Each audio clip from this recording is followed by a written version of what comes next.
go. Look at this. The ball's in your face. Just get my face okay. in there. Let me get my face in there. Yes, I am the judge. Just so you all know, we are bringing the heated debate to the courtroom today. This is a new show.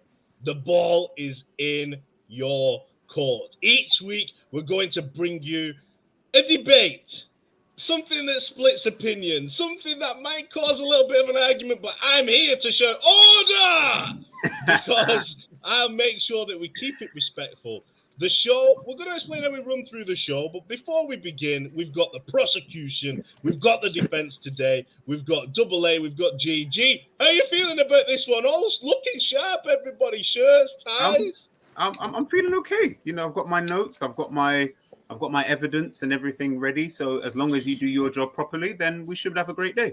Look, I'm impartial. Despite what I feel, I take this role seriously. I don't want to be disbarred, so I'm going to take this very seriously. I want order in my court. I hope you follow the rules. I don't want to have to hold you with contempt. I don't want to send you behind bars, so please respect each other's time on that stand today because this is my courtroom. Double A, are you ready to get going with the case today? Yeah, I'm raring to go. Ready and raring to go. Everybody who is watching the show, please get involved in the comments because we ideally want you to be the jury. We want you to have the final say. After the debate is done, we want you to decide whether you think the defense, whether you're in favor of them or you're in favor of the prosecution, which is Double A today. I'm ready for this one. It's going to be a heated one, but let me tell you what the case is. Everybody's itching to know what is the case. So today's case, let me just open my scroll. Let me just have a look. Oh, here we go. Michael Owen, myth or legend? So that's the case today. We're going to start every show off with an opening statement. But before we do, let's just talk a little bit about Michael Owen's time at Liverpool. We don't need to go into depth, but this guy, he was elite, wasn't he, G? When he was at Liverpool Football Club, he was. Was there anyone better in that position? Has there ever been anyone better? As a number 9, as a striker, was Owen the guy? He was definitely, like, we'll get into the statements and stuff, but he was, at his age and during that period of time, he was easily one of the top 5 strikers in world football. As, you know, the Ballon d'Or then told you later on down the line, he was too phenomenal, too phenomenal. We know the defence's opinion on this, Double A. You're the prosecution. Despite what you feel about after Liverpool, as a Liverpool player, this guy was the cream of the crop. Ballon d'Or winner. He was everything, wasn't he, at the time when you was a Liverpool fan? Yeah, he was. That doesn't come into question. It's just some of his morals and stuff afterwards that we're gonna delve into today. But yeah, his record when he was at us, what he did for us at the time, amazing. Nothing really to be said. Like, there's nothing bad you can really say about it, to be honest. Andy in the comments is saying Double A looks ready. You better believe that Double A is ready. We've been waiting for this one for so much time. He's got the shades. He's got the top button under. You know when the top button's undone, you know it's business time. It's business time. I want to come professional, but the shirt's undone just in case I got to flex, just in case I need a bit of breathing room when I start puffing out the chest later on in the show. I know how it is, but let's get to it anyway, because we are talking Michael Owen, and this first part of the show is called Opening Statement. So what we're going to do with the opening statement is we get one person to wax lyrical about the kind of defense or prosecution for or against Michael Owen being a legend. Now, we'll have you know that G is for Michael Owen. G is thinking Michael Owen is still classed as a Liverpool legend. Double A, on the other hand, he is the prosecution. He's coming with the different slant that Michael Owen is a snake. So we'll get into it. I don't know if he thinks he's a snake. Disclaimer, by the way. I'm a very unprofessional judge, but he does. So there you go. I thought I had it in my notes here somewhere. So we've got 60 seconds. G, we're going to start with you. We'll start on a positive. Yeah, that is being nice. You've got 60 seconds. The timer will come on, G. A little bit of music behind it, but it won't join you out. All you've got to do is give us your opening statement for why you think Michael Owen is a legend. Are you ready? No problem. Here we go. Good evening, jury. Good evening, followers. Today, I'm here to talk about my client, Michael Owen. Now, this is a phenomenal player. This is a player who made his debut in 1996, scored on his debut, and went on to win numerous trophies. Now, the defender will have you thinking that, you know, his time after Liverpool wasn't so great, and he probably was, in his own words, a snake, so to speak. But I'm here to show you guys, the followers and the viewers, just how much of a Liverpool legend he was, and just how much he really wanted to actually come back to the football club. Was it his fault? Was it the club's fault? I guess we'll find out soon enough during the trial, but I hope you guys enjoy what is about to happen. Okay, I like that. Let's let this timer run down. That was a great opening statement, by the way. I enjoyed that one. Let me take this back so we can see us a little bit more. You come with the heat then, G. I can't deny you had me thinking, okay, that's a nice opening statement, but I want to see what Double A's got to offer. We've got some people in the comments today. Big shout out to JJ, part of the team. Let's look at this comment first. Jerry James shall say, you can't win a Ballon d'Or at the club and not be a legend. So he's kind of with you already, G. So we've got someone in the jury already swaying with you, siding with you. Everyone in the comments, make sure you put those questions in, because we're going to fire the questions at them later when they take to the stand. That's the most important part of the show. But first, we need to hear from Double A, the prosecution. We need to hear whether he thinks Michael Owen, well, we know he thinks Michael Owen's not a legend or not, but we need to hear his prosecution, his opening statement. So, Double A, are you ready to fire? I'm ready. We go. Okay, good evening, ladies and gentlemen. Double A Sports, representing the prosecution and representing my club, Liverpool Football Club. Now, as we get into this, I'm going to break it down simply. As a club, what do we always say? There's no one bigger player than the club. And for you to have somebody that comes up from your youth academy into your first team, understands what your team and your club is about, what the traditions are, and they go and they choose to play for your rivals, for me, is unforgivable. It's a traitor move, it's a snake move, it's... Oh, is it? He hit it so hard that he had to jump off. The flex is real. I'm not going to carry it on for him, even though I feel like I could right now. I'm not going to carry it on for him, but I will do. I'll pin up some comments here, and then we'll let Double A finish off. When he joins us, he'll jump straight back on, I'm sure of it. But I want to pin this up, G.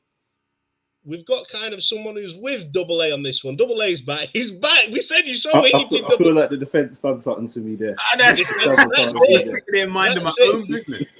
No, it's like when they go, do you know, like when they put poison in the food the night before and things like that. G's been playing some underhand tactics with the Wi-Fi, I know it. But we've got great opening statement. We've got Andy Vranari in the comments. He's saying, we love what he's done for us, Michael Owen, and what he won, but you don't join the rivals of your boyhood club, no matter what the other options are. Is this the point you're trying to make, Double A? That you can't go. You just can't do it when you know what value lie within Liverpool. Yeah, for sure. And the bit that makes it worse is that you're there. It's not like you're just a random player that just came to the club and didn't understand what's going on and you were new to the Premier League or whatever. You know this because where you grew up, you're an English guy, and you've actually grown up in the area. You've always played for Liverpool. You know this with Man United. And anyway, as I go into my statements and certain quotes that he came from, he knows this and understood this. So to do it knowingly, for me, makes it even more treacherous. I agree 100%. But I'm impartial. Like I said, G, you've got a lot of persuading to do, but it could be done. There's been an assassination attempt, says JJ. That has. He's got a sniper. G's paid for the sniper outside of whatever gym or whatever place Double A's outside of. He's paid for someone to assassinate. I like this show already. You know, I'm feeling this. So I'm back. So He's back now. He's back from the dead. That's even worse. He's back from the dead. He means business. So, like everything in this show, we have the defense, which is G. We've got the prosecution. We've got the judge. They've just given us our opening statements. Very fair opening statements. I feel like G, you came with some points. Double A, you came with some points. And we've got equal jury members backing you up. So the only thing to do now is to take to the stand. So let me get this up here a little bit. Let me just sort this out right there. Okay. So you're going to take to the stand, okay? Now I'm the judge, just as it says down here. I'm the judge, so respect. If you hear this, that means order.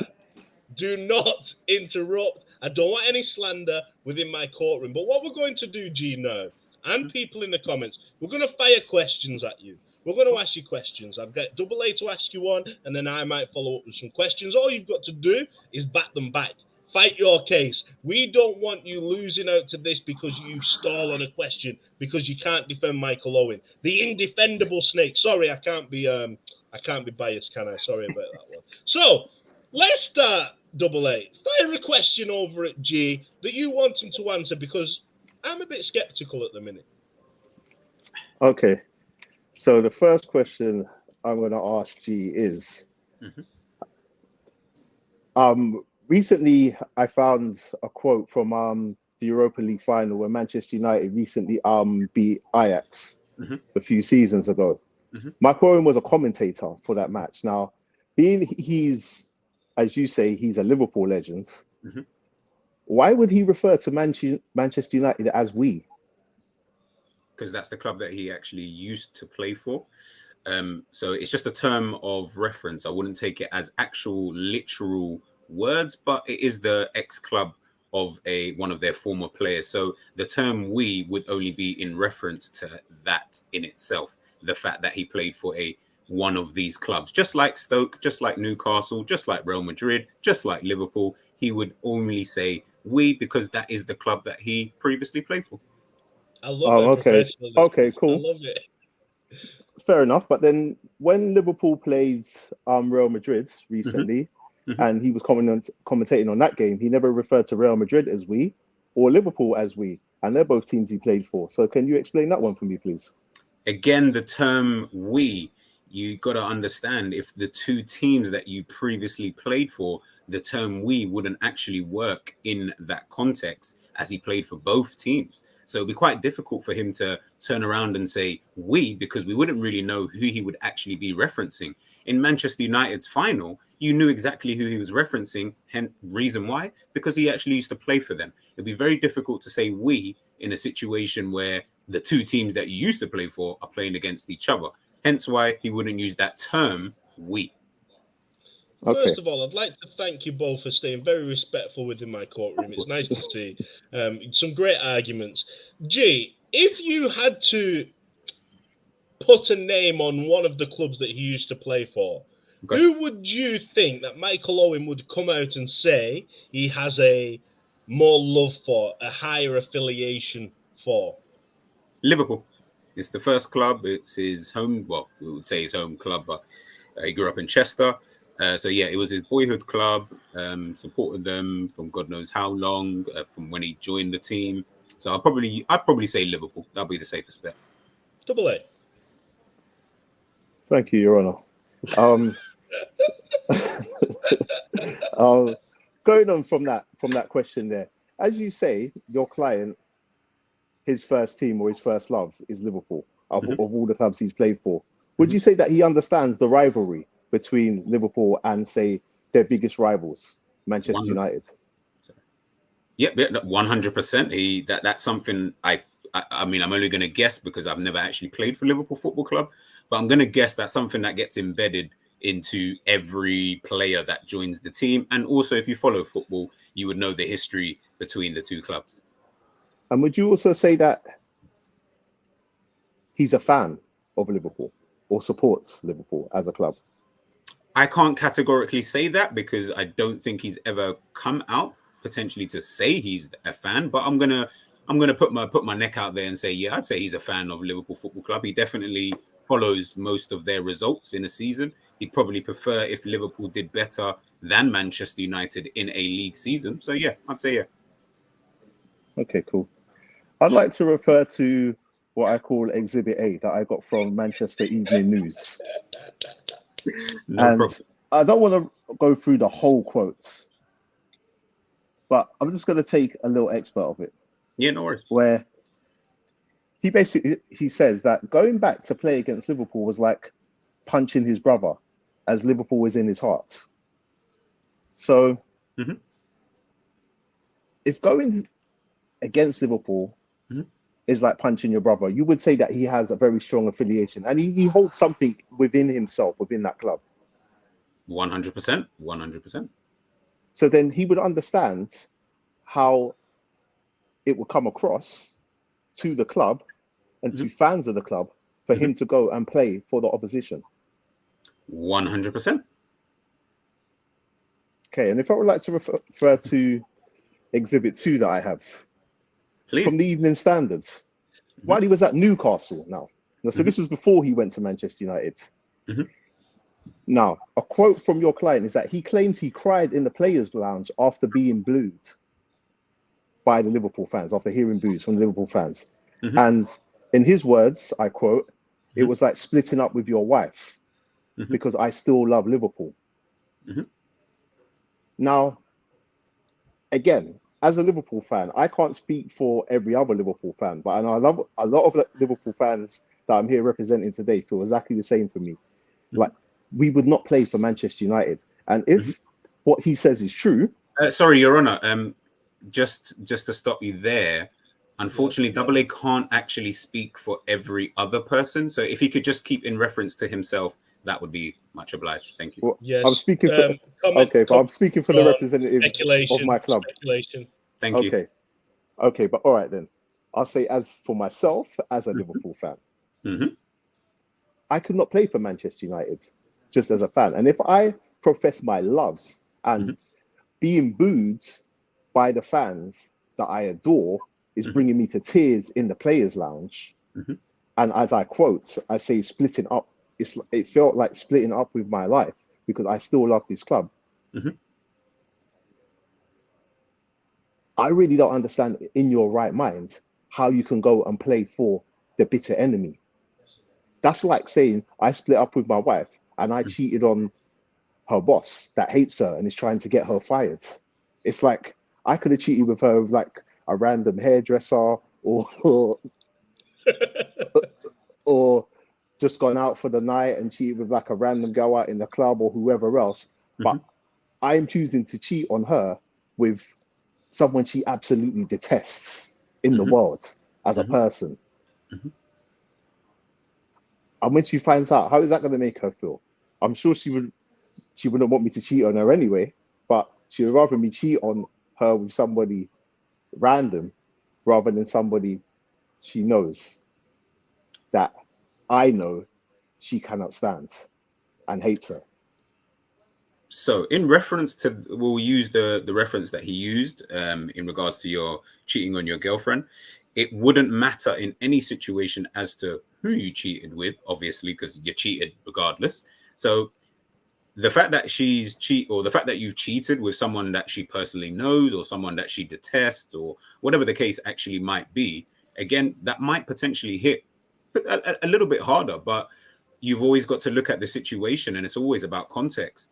Life does move on after that. If we've broken up, again, for whatever reason that you guys have obviously broken up, if you have broken up with her or you've cheated on her with, say, another individual, it's usually a telling sign. It's usually for a reason. There's always going to be a reason behind doing something, unless you're someone who just doesn't care, which you have actually exhibited that he does care about the club. So again, it's all about context. No, I'm sorry. From my point in that is that actually his words say that he cares for the club. His actions prove that he actually doesn't care for the club at all. Because as I say, he knows what he did. He knows it. And the fact he's saying what he says, for me, proves he knew what he was doing. And for all his love he professes for the club, he doesn't really care about us. So if he doesn't Again, really Your care Honor, about sorry, us, could you just please make sure that AA is only referring to my client in speculation as opposed to his actual personal preference? Thank you. it's Yes, not a comment personal with preference. It's actually it's the truth. It's So you say. it's what it is. It's facts. Yep, The so you guy say. has left Liverpool, Mhm. and for what good reason can you give for him to go and join Manchester United? What good reason I've at got that time of his career? I've got about 10, but we'll wait until you're on the stand to be able to oppose those. But what I will say in regards to that is, I'll maintain this throughout the trial, is if you understand football, which we all three of us here do, we've watched football long enough. We know enough about the game. We understand that footballers' careers are very, very short. Can be shorter than some other careers, should we say? So, as I will maintain, it's always about context. You are not really in charge of your own destiny within football. Things can happen. You get injured. Your contract runs out. Clubs don't find a need for you anymore. Have to leave for whatever reason it might actually be. Unfortunately, you're not really in that much control. All you can do is continue playing the sport that you love. Where that is becomes irrelevant when it becomes a case of making money for your family and not making money. So I know which one I would choose. Yeah, I Okay. like that. Right. Just before you cut in, Your Honor. Yes. Would you say Michael Owen was ever in a position where he couldn't make money, and Manchester United was the only option that he had to make money? I wouldn't say it's the only option, but the other two options he had at that time, you'll find out soon enough. I don't think you would take them. But again, that's just your own personal preference. We'll wait until you understand. G, Well, would you say? I think that's speculation to say whether I would take it or not. Yeah, very As true. you say, Very true. you're telling me I can't withdrawn. speak for other Liverpool fans, so with all Comment due withdrawn respect, from the statement. Comment Comment withdrawn. I withdrawn. don't think you can speak for me either. Speculation again. G, would you say that you have to care for a club to be a legend of the club? Yeah, of course. Yeah. You would have to be a form of a legend regardless. I mean, you'd have to have a form of care, regardless, just because, especially if you're going to be known as a legend, it probably would then mean that you've been at the club long enough for you to actually care about the club, to be honest with you. And in the case of Michael Owen, from when he's been there from the age of 9, 10, 11, he definitely built up that level of care for the club. So you saying that you believe, and again speculation, that Michael Owen cares for the club. Mm-hmm. Is it the actions of a man that cares about somebody that goes to their bitter rivals, having grown up in that academy system, having known the bitter rivalry and the disdain for the opposition team? Does that show that he cares going to Manchester United?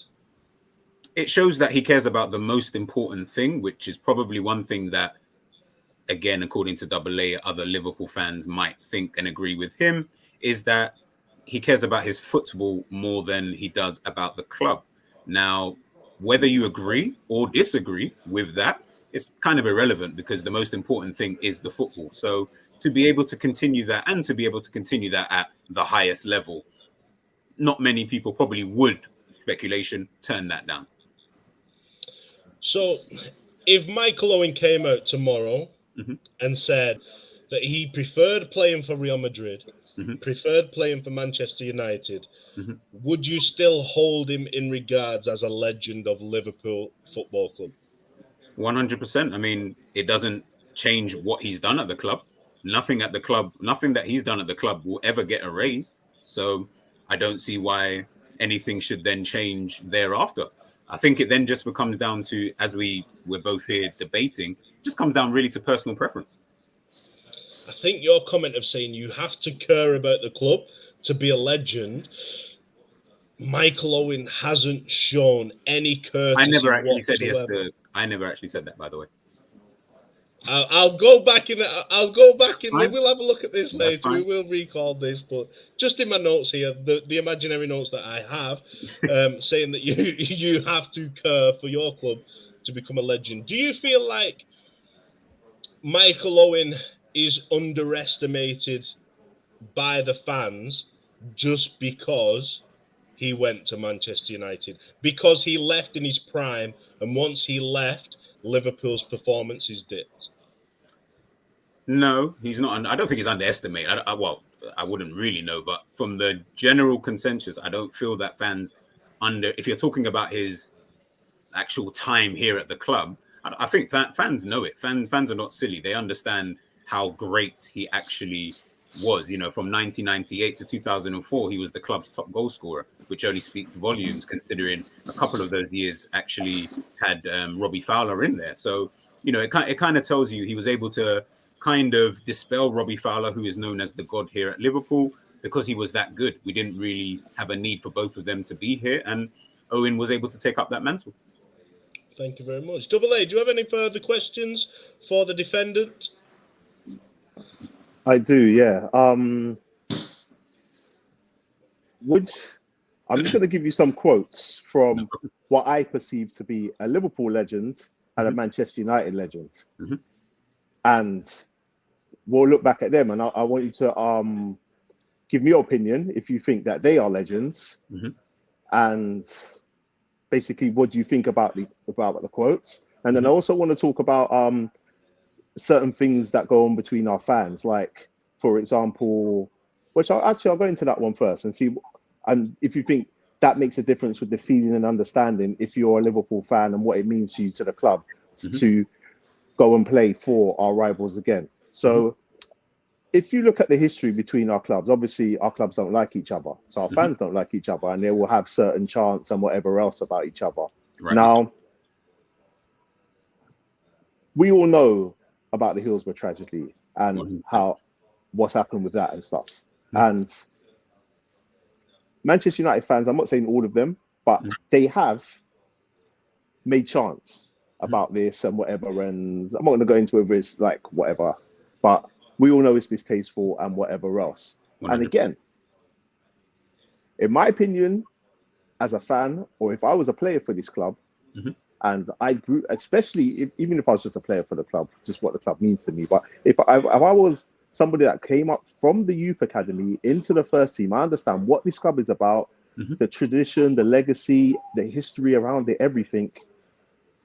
Again, knowing that the kind of chants and stuff that goes on, and me growing up in this area, probably knowing people that have gone through and understood this tragedy and stuff, again, how could I go and play? Like, I couldn't go and play for this team, in my opinion. And do you think you could? Yeah, I mean, totally. I mean, again, this is just talking from my own personal preference. I can't speak for anyone else. Is that, as I stated before, if you understand football, you understand that the career of a footballer isn't as long as you would think it actually is. And everything comes down to context. Things are not just as black and white, unfortunately, as that. If Michael Owen, as he has come out to say in previous quotes, if he had his way, he would have stayed at Liverpool his entire career. Unfortunately, he wasn't actually allowed to do that. So therefore, moving to Manchester United and hearing what those fans have got to say, unfortunately, he plays zero part in that. No player plays any part in what a fan has to say on the football pitch. He can't control that. He can't do anything about that other than ask them not to. Whether they choose to abide by that is then down to them. So in regards to the fans, I would have to reject that notion purely because he plays zero part in what they do, in what they say, sorry. Okay, cool. But I'd have to refute two things that you last said. One, you're saying that he had no choice in where he went, as if his hands were tied. Michael Owen chose to go to Real Madrid. He had a year left on his contract. We offered him a contract, and he chose not to sign it. And he chose, and we had to actually lose him for, at that time, was a ridiculous fee. £8 million for Michael Owen at that time. Ballon d'Or winner. To go to Real Madrid because he had a year left on his contract, basically. Now, that's the first thing. The second thing, you're saying that footballers have a short career and whatever else, which I do agree with. They do have a short career. However, if you're a player that's played for played for Liverpool, and you have the opportunity to play for Manchester United, that arguably the biggest club in the country at that moment in time, that suggests to me you have a whole heap of offers. It's not just this one club that you can play for and your hands are tied. So Man United are the only club you can play for, or you're going to have to retire. So you can't afford to feed your family. So all this stuff about money and he won't be able to afford his family, I'm sorry, it's, I don't want to swear in court, but it's BS. It has to be BS. He would have had so much opportunities to pay for other clubs. Now, if you say he wants to make the most money as possible, and money is all he cares about, and money is the most important thing to him, cool, fair enough. I can accept that. But to say his career is short and he didn't have a choice of where he went and suggest that his hands were tied, nah. I can't be having that. That's absolutely fine. So in Michael Owen's quotes that he's come out with, again, this is just all from, he's done an interview with, it's called Anfield. I can't remember the second name. He spoke about his time, obviously, at Liverpool, why he left, etc., etc. So just in answer to your question about the offers, when Michael Owen it was Newcastle, and then he went to Manchester United. When he left Newcastle, he had 2 offers. Do you want me to tell you who the 2 offers actually were? Everton and Hull City. So unfortunately, in that situation, purely because of his injury record that he had at Newcastle, purely because of the injury record that he had previously at other clubs, at Real Madrid, at England, at Liverpool, little niggling injuries, but as we know, they started to develop even more as he progressed throughout his career. He only really had 2 clubs, 2 in the Premier League. Now, the reason why I say 2 clubs, you can probably find there was maybe another big team out there potentially who might have wanted him. Michael Owen only wanted to play in England, and he only wanted to play in the Premier League. So again, in answer to you saying he would have had a whole heap of clubs, it's kind of irrelevant because he doesn't want to actually go there. He wants to stay in England, and there were only 2 clubs offering him any sort of a deal. And none of those clubs were Liverpool, unfortunately. So again, when Sir Alex Ferguson, the greatest manager we've ever had in the Premier League era, comes and asks you, hey, you know what? I know you're an ex-Liverpool player. I know that you're an ex-rival of the club, but guess what? We could actually use your skills and utilize your skills here. Again, to my own personal preference, if I'm choosing between Everton, Hull, and Manchester United, it's not even a competition. Gee, if you it's not. I'm picking Hull City. It's not. I'm picking Hull City. And all right, how much were they offering him? How much was who offering him? These clubs. In terms of wages, I don't know. There was no actual quotes in terms of wages. Because, all right, is it fair to assume that Manchester United were offering the most amount of money? Yeah, I'll definitely say that. So then would it be fair to suggest that he's just a mercenary and just wants money? He doesn't give a F about the club. Sorry, Your Honour. No, again. I'm about to swear. No, again, as I've posed, and I'll pose this question to the jury, if you had a choice between Manchester United, Everton, who are other rivals, and Hull City, and you feel that you're still able to do a decent enough job, I'll leave that to the jury to answer.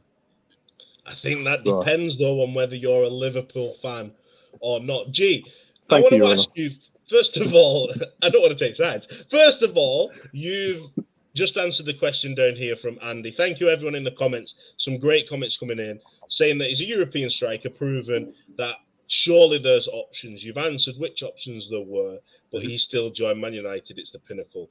No, it's the principle, sorry. Now, I understand where you might be coming from that. He's joined Man United because Everton, another rival, but lesser club than United.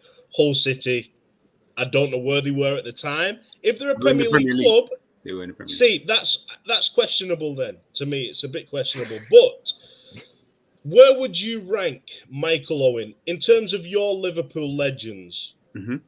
Where does Michael Owen fall on your list? I don't really have a position. I couldn't give you a number. So I'll probably just say in my era, so I'm talking after your Kenny Dalglishers, your players of that kind of ilk, I'll probably put him in like the top 3 to 5 players, legends, to be honest with you. So if you put him in the top 3 to 5, your number 1, I'm guessing Steven Gerrard. Yeah. Who else would be in that top 5, just off the top of your head? Probably Gerrard, Fowler, Owen.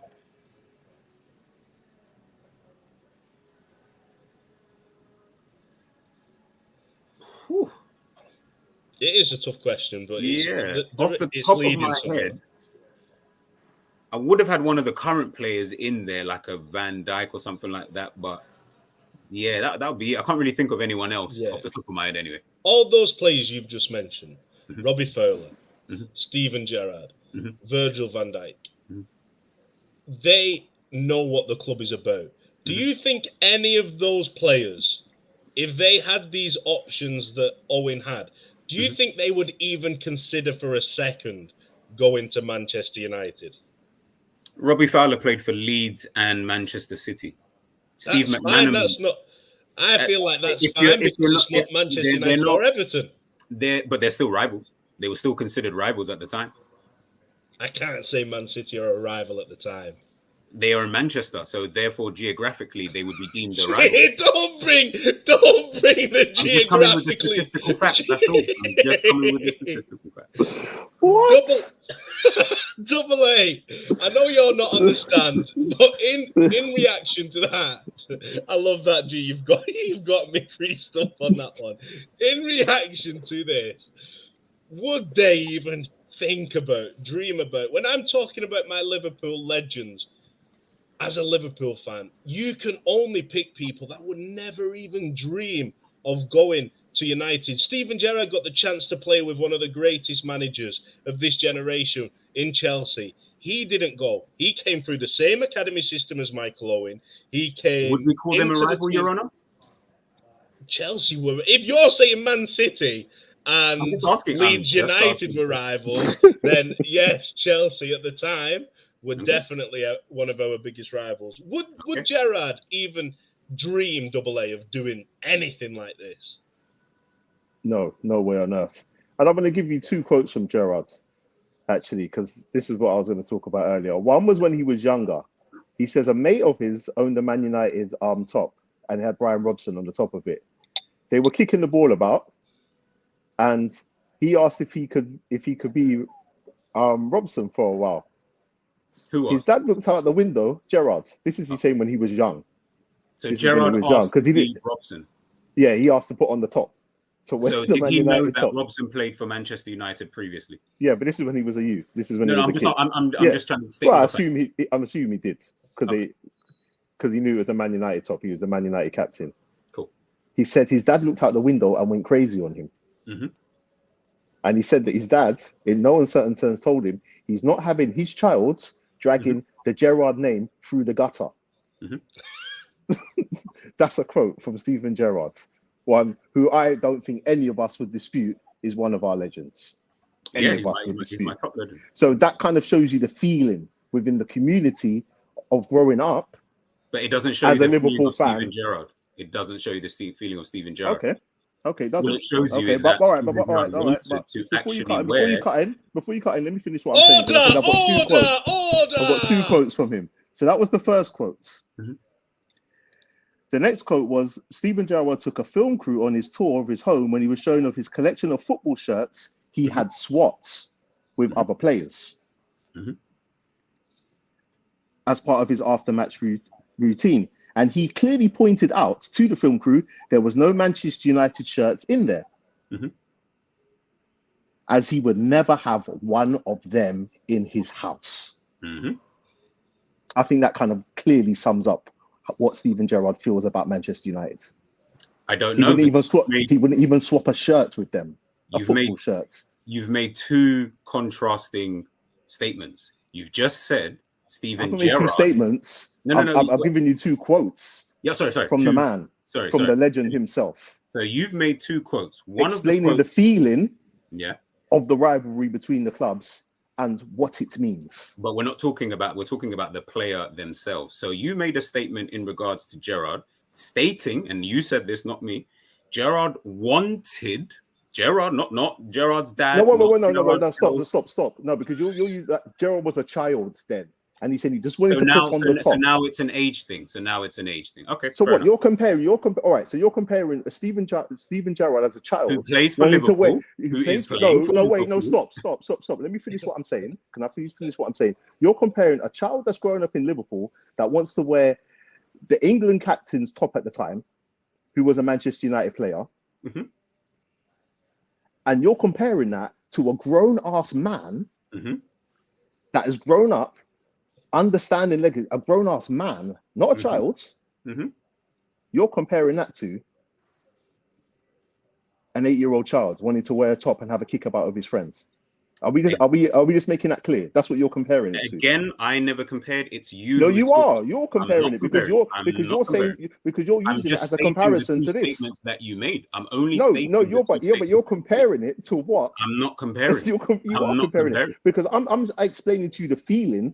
Yeah. Of what's going on around the clubs, and you're saying about Steven Gerrard wanting to wear Brian Robson's top as a child. So you're comparing it. You're bringing it as a comparison to Michael Owen's move to Manchester United. That's not deemed. That's not what a comparison is. If I was comparing, I would have literally have actually said when Gerrard was this age, he said this. No. I'm stating exactly what you said, which is Gerrard said he wanted to wear a Manchester United's top. No, I didn't say he wanted. No, stop. I said he asked to wear. So that's even worse. He's asked to wear the top. He asked to wear the top. So is that his not dad worse? Went mad on him as a child. Is that not worse? No, it's not worse because he's a child. He's not. He's a child. So you're trying to say to me. So you're saying just to make it clear, you're saying it's worse for a child to ask to wear a Manchester United top growing up in Liverpool than a grown-ass man that's grown up in the area, understands the legacy, the history of the club, moving to that club. You're saying it's worse for a child to wear the top. That's what you're saying. Literally. So what are you saying then? Again, you've got to listen to the words. You said it. You said it's worse. All you're doing is listening. You have said it's reply. Worse. You're not listening to actually think. What I actually said is I'm just literally repeating everything that you said. I'm not saying anything different than what you're actually saying. I'm stating that you have said, and you changed it again because that's not what you said at first, but then you changed it. Gerrard asked. So Gerrard, regardless of his age or whatever, I'm pretty sure he grew up in Liverpool. I'm pretty sure he understood, give or take, the feeling between the two. I'm also actually going to come out and actually say that I'm 99% sure he knew what team his dad supported. I'm pretty sure he would have known that probably by the age of 8. But again, I can't 100% know. So I'll say I'm 99%. Have you never done anything as a child? G. You're stretching. Have you never done anything as a child? You're stretching. To go against the grain because you knew your parents didn't want you to do it, but you'd go against the grain anyway. Just because you're a child, you test the waters. That's all Stevie G is doing there. He knows he shouldn't. So can a 21-year-old. A 21-year-old would also test the waters too.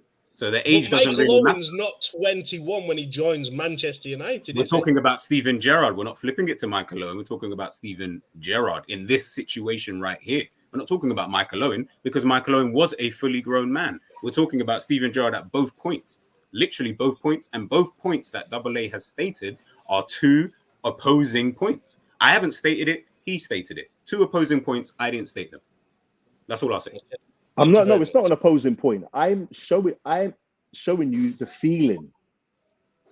Do you understand feeling, G, or do you just understand points?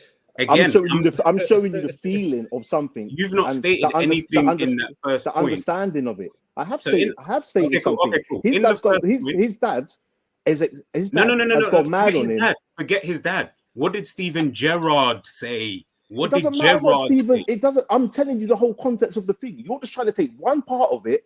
I'm not of taking what a child is. You are taking one part of it. I'm taking the main part. No, you're not taking the main part of it. The main part of it is that Gerrard asked his dad to wear the top. No, the whole background of the story is if we're doing this in like what they would say like the Bible terms, you have like the story and then you have like a lesson behind the story. The lesson behind the story is you do not tarnish our name. As Steven Gerrard's dad said, you do not drag our name under the gutter, putting on that Manchester United shirt. And he is showing his son that as a child. So Steven Gerrard grew up to understand and know that. So as a grown-ass man, Steven Gerrard wouldn't even swap a Manchester United shirt with another player after a match and have it in his house. That's great to know. That is what's the point that I was coming to bring across that you have tried to twist here. I haven't twisted anything. That is the point. If you replay everything, I've just regurgitated everything you said. that is the point that I have brought across here.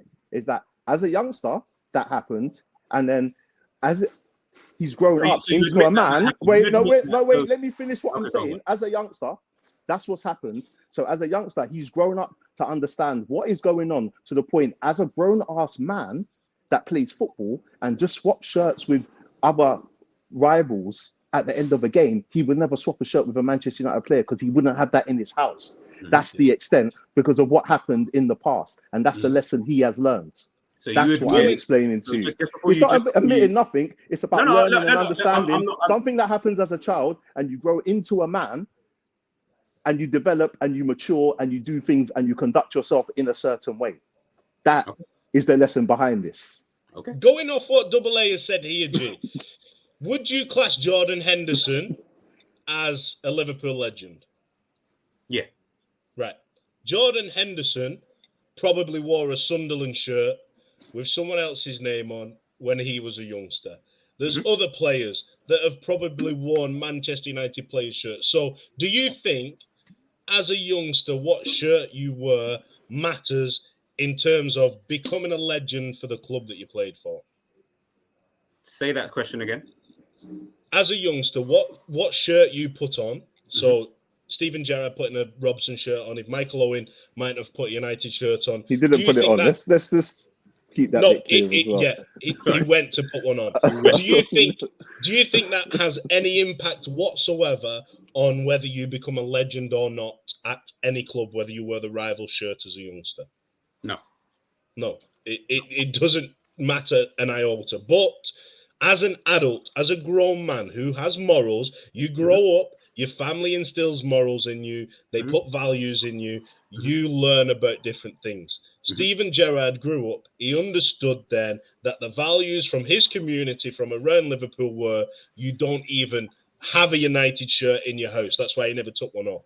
Would you agree with that moral that if you love Liverpool, if Liverpool's in your heart, if you want to be a legend of the club, you can't be respecting Man United like that? You can always respect opposition. If you don't, then that shows a classless in football itself. Though. That's the wrong word I've used. You can't show an affiliation with your rival club. Yeah, it would just be down again. Whoever makes that decision of who is actually a legend of the club. I'm guessing fans will. It's one of those general consensus. We'll sit here and say, yeah, this guy's a legend, etc., etc. I don't know if there's actually a rule, like a book that tells you that this guy's a legend.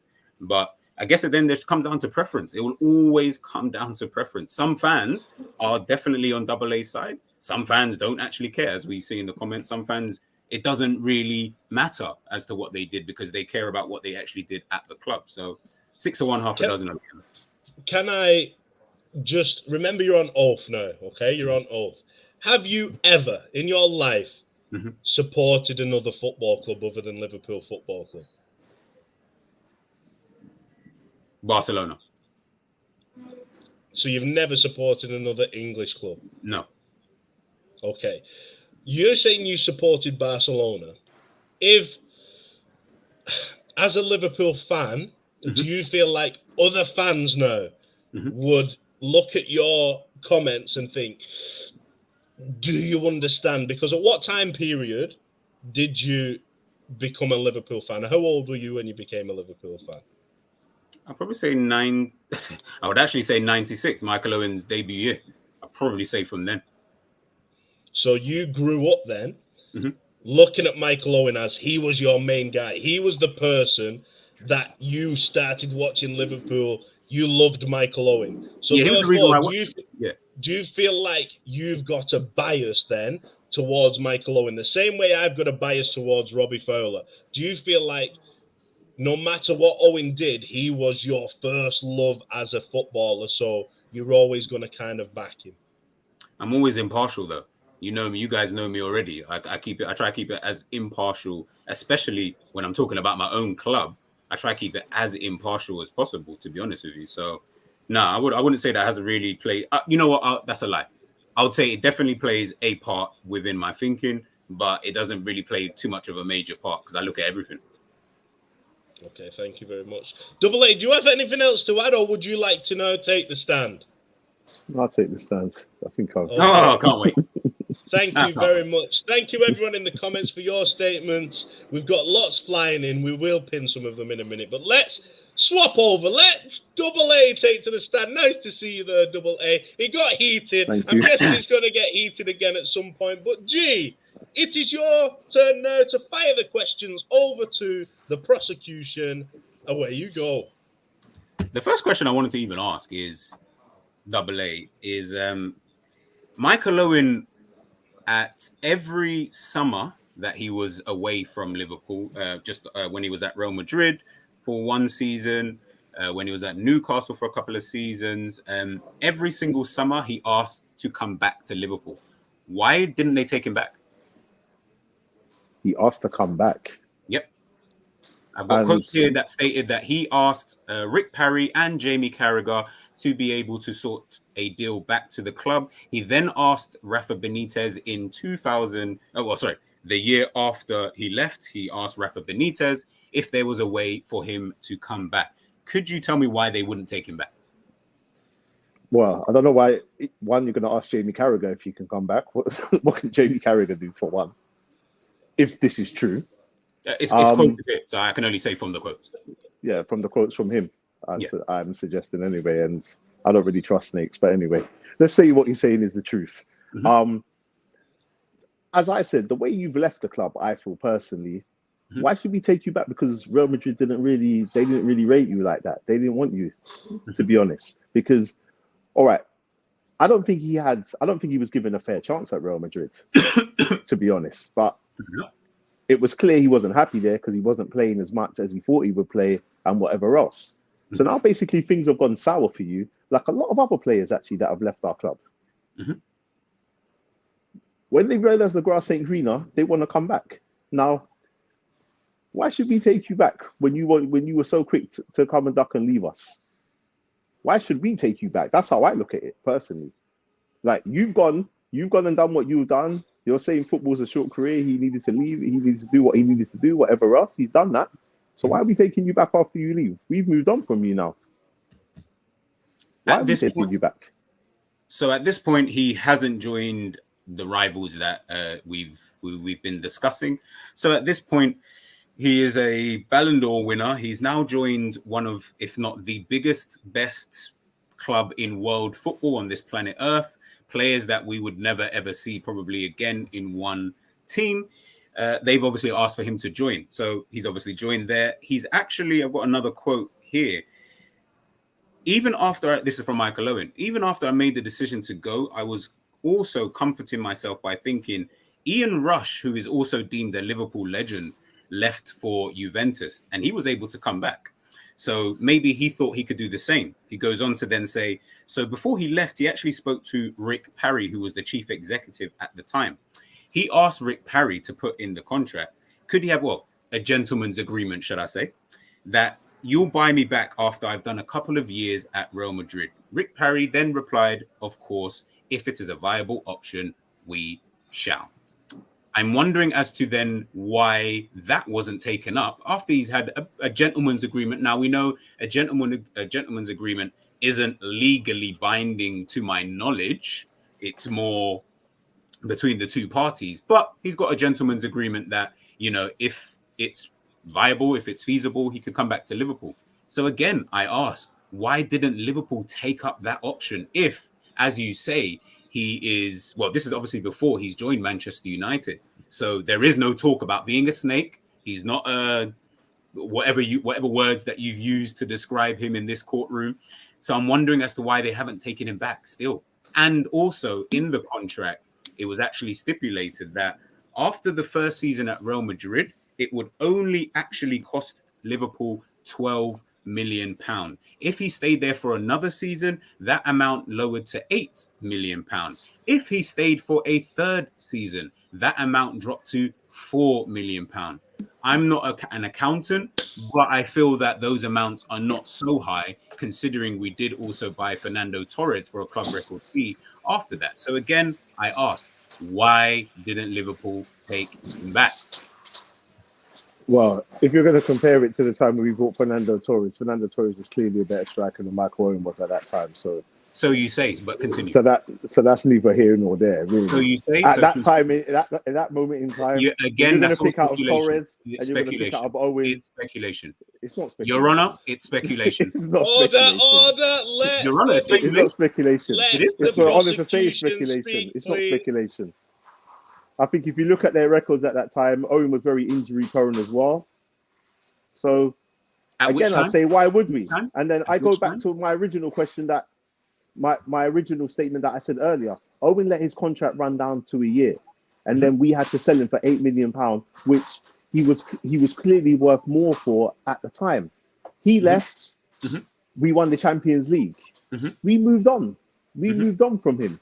He wanted to come back because it didn't work out for him. So you say that's the facts. So you say. So I say so. It worked out for him.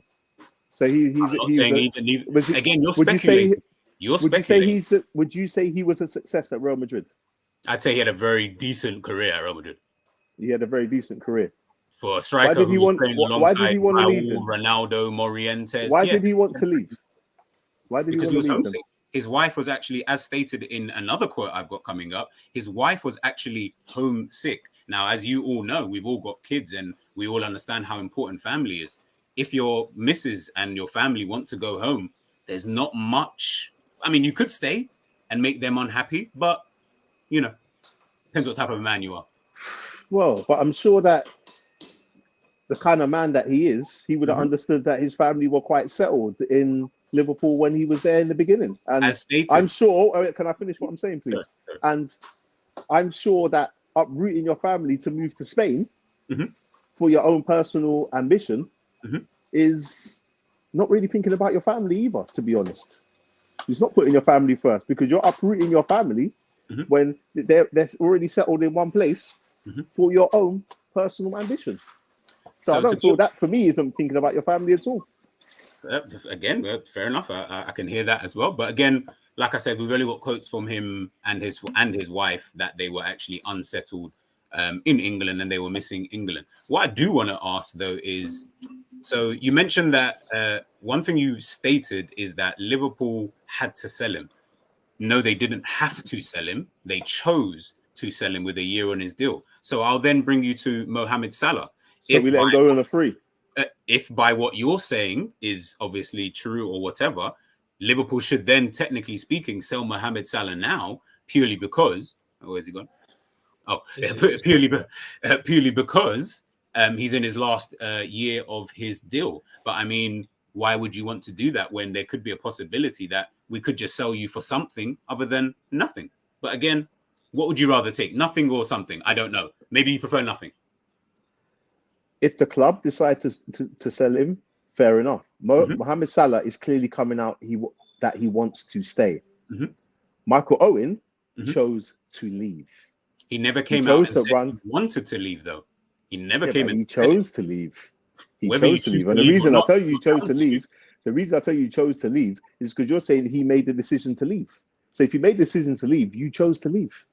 Because you could have just stayed and say, I wanted to stay. I don't want to leave. I'm going to stay. I'm not signing this contract for Real Madrid. So in the preseason of the year that he did leave for Real Madrid, he had a conversation with then manager Rafa Benitez, who explained that you're not going to get the game time that you want this season. Your contract is also running down, so the club are obviously looking at options. So everything I've just said there got nothing to do with Michael Owen. He's not in charge of that. You know what I mean? If his contract's running down, that's obviously an issue for the club to be able to sort out. Something that the club, if they were really serious at that time, they would have had that sorted out from before it got down to a year left, where they were left in a situation whereby they had to sell him for £8 million. Which is obviously, and which I agree, is a very low fee for someone like Michael Owen at that time. So again, I go back to, why didn't the club firstly offer him that new deal? And secondly, why not then bring him back? I don't quite understand.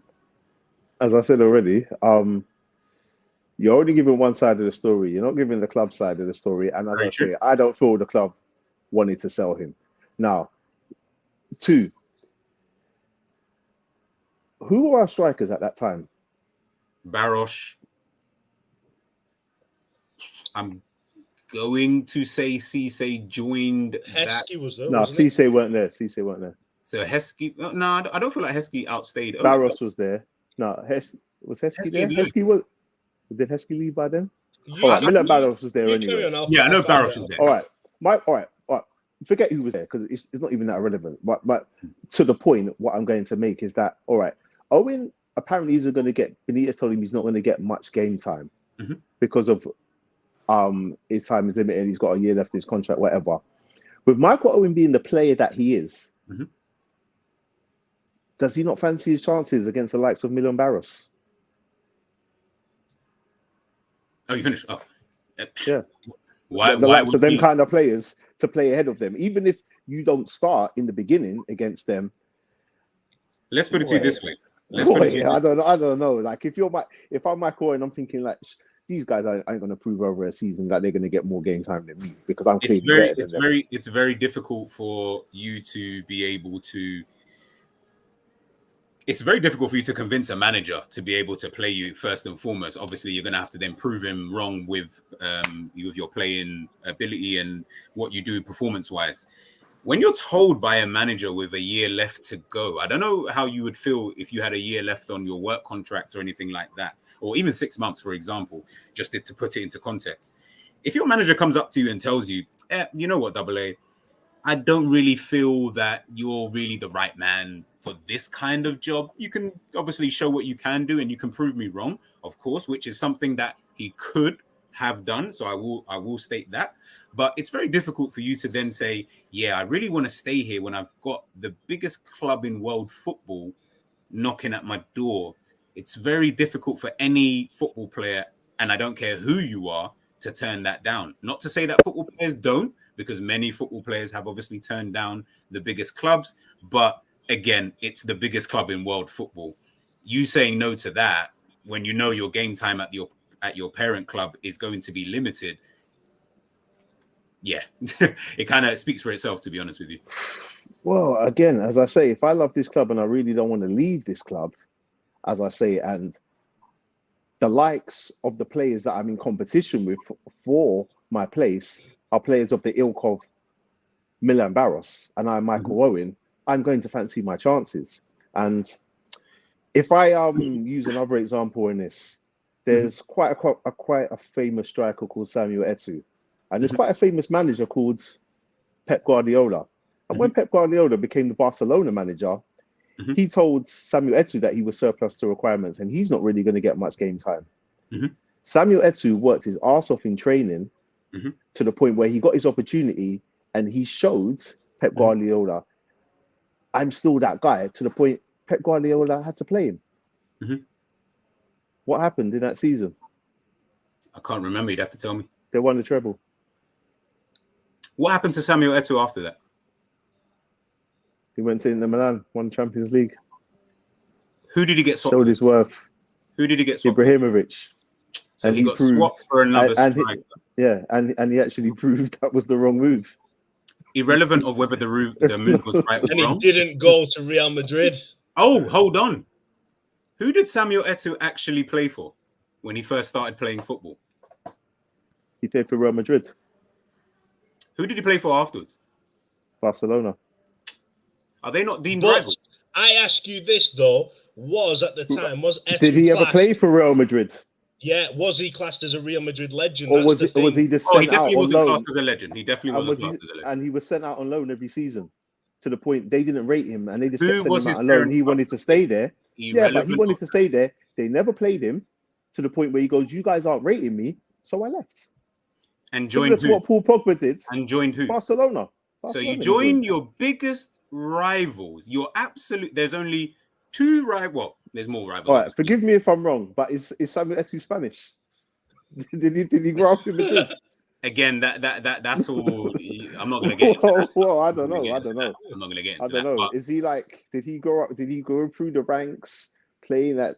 Again, you're talking about things that are super irrelevant. At the end of the day, they are irrelevant because he grew up in the area. He understands all of this. Okay, so Samuel Eto'o is Spanish. So it's like Raul playing. It's like Raul. No. Or Xavi or Iniesta going the other way. That's what it's like. That's what it's like. It's not We're like talking Samuel about- Eto'o at all. We're talking It's not about like a Samuel player. Eto'o at all. So a player. So as long as they're And I've not actually a got this in legend, my notes. so if they're not a legend, they are allowed to move to their rival club. Is that what you're stating here? If you're not a legend, you're allowed to move to your rival club. No, I'm not saying if you're. I'm actually No, talking. I'm saying you won't be can't deemed. be deemed a legend, You can't be deemed as a legend. That's what this is Fair about. enough. You Okay, can't fair be enough. deemed as a legend. Fair enough. And as I was saying, Xavi and Iniesta, they grew up in La Masia. They're Barcelona through and through. As Michael Owen, I would say, is the equivalent Liverpool through and through. As Steven Gerrard is Liverpool through and through. As Gary Neville is Manchester United through and through. Gary Neville would never play for Liverpool. Steven Gerrard would never play for Man United. Xavi or Iniesta would never play for Real Madrid. We've got an argument. Would never play for Barcelona. Coming in here from JJ would Paolo saying, Maldini play for Inter Milan? Saying Figo and Ronaldo, Barcelona, Real Madrid. Those are literally. I was going to say Ronaldo. I didn't remember Figo, but I was going to. Oh, I understand now. Yeah, you understand. He heard Barcelona. He heard Figo and Xavi. Let me just pin that comment actually because Figo. I was actually thinking. Thank you, JJ. By the way, I was going to mention Ronaldo, not Figo. We've got Figo. We've got Ronaldo. Again, Figo's Portuguese.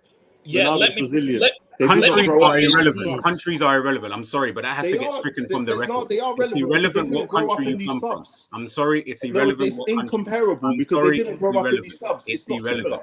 It's irrelevant. It's irrelevant. I'm sorry. I'm not gonna have a debate talking about a player's country, meaning that he doesn't understand what it means to play for a club. Are you really saying that? Really? Come on, bro. I am saying that. That doesn't make any sense. Because that doesn't make any sense. I know that I can't play for Porto and Benfica. Have you ever heard Ronaldo or Figo come out and say they're Barcelona fans and this club means? I'll wait for him to come back. They come back and they mean this to me and they mean that to me and whatever. Have you ever heard Ronaldo say I didn't want to leave Barcelona? We're not going to move. It felt like I punched my brother. It felt like punching my brother to leave the club. It felt like splitting up with my wife and all this stuff that Michael Owen comes out with. I'm not even. You don't hear Ronaldo say that. You don't hear Figo say that. You don't hear these guys say that. And is Ronaldo R9 for as great a player he is? No one has ever said that he's a Barcelona legend, to my knowledge. This is what I was going to ask. I was going to say, do you even deem Figo and Ronaldo as Barcelona legends? I think they're more Real Madrid legends. I feel like they were prospects at Barcelona. Then Figo they not so much a prospect. I wouldn't call him a prospect at Barca. He was Figo kind of already at that level. He was kind of already. He was good. I think the Figo but he wasn't a legend there. The Figo one was controversial. It was controversial. And no one there would even say Figo was a legend. They were throwing fucking pigs at the man. Yes. If Barcelona, if you ask those fans, G, do you think the Barcelona fans are telling you that Figo's a legend of their club? No, of course. The hate over there is totally different than the hate over here. So, of course, they're going to be doing things like that. But what I go back to is, again, I'm definitely not going to have a conversation where we talk about a person's country and you not being able to understand. Yeah. Because the three of us here know that if we played for Porto tomorrow, we couldn't play for Sporting Lisbon or Benfica, and none of us here are Portuguese, to my knowledge, anyway. No, do you know what though? No. Do you know what? Let me stop you there because I could, because I don't support Porto or Benfica. I don't support them, so I can do it. No, we're not moving the goalposts because I don't support those teams. I haven't grown up in Portugal, so what Porto means to me and what Benfica means to me is totally irrelevant. But do you understand? I've grown up supporting Liverpool. I do understand it, but I don't care. I don't care. so I'm not going to lie. Yeah, but Michael Owen is proclaiming to care. He proclaims to love Liverpool. That's the point that I'm making to you, G. But I don't care about Porto or Benfica. I care about Liverpool. So if I care about Liverpool, I'm not playing for Manchester United. That's what I'm here to defend. I love Liverpool. I'm not playing for Manchester United. I don't care about Porto. So I can play for Benfica and vice versa. So if Michael Owen comes out and says, I don't care about Liverpool, whatever else, cool. I get it and I can understand. And I'm like, cool, go play for Man United. I understand you because you don't care. You don't care about it. But you're not saying that. Yeah. He's not saying that. And that's why I can't rate it and I can't respect it. I can't. Whether you can or can't respect it, obviously, is irrelevant. Whether I do or whether I actually agree with you or not is even super irrelevant. What we think is irrelevant. because it always just comes down to context. Everything I've just stated to you, regardless. Everything that I've just, well, as O's just said here, countries definitely play a part there again.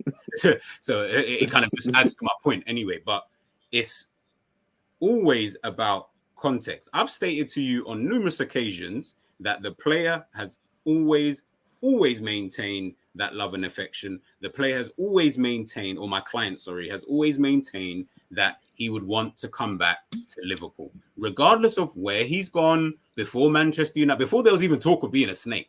Because I'm going to ask you this question just quickly, just so that we get this out of the way. Was he a snake for joining Real Madrid? Yes or no? No. I wouldn't say he was a snake for joining Real Madrid, but the way he left Real Madrid. Okay, no. I don't respect. I don't respect, and that's the reason. No. Let me finish what I'm saying, because let me finish what I was saying. You asked me a question, and then let the prosecution finish. Order, please. Order in the court. You're stopping me from talking. Double A. Finish your answer, please. What I was just going to clearly say is that other people clearly feel the same as I feel, because 100. When he went to Newcastle and he played at Liverpool, he got booed. And as I quoted, in his own words, he was crying in the players' lounge because he was booed, and he obviously thought that wasn't right. So they obviously felt the same as I feel. I ask you again, do you think, I don't care what other people think, do you think he was a snake? Because that's what we're here for, me and you. Do you think he was a snake for joining Real Madrid? Yes or no? That's all I need. Yes or no? That's all I need. Yes or no?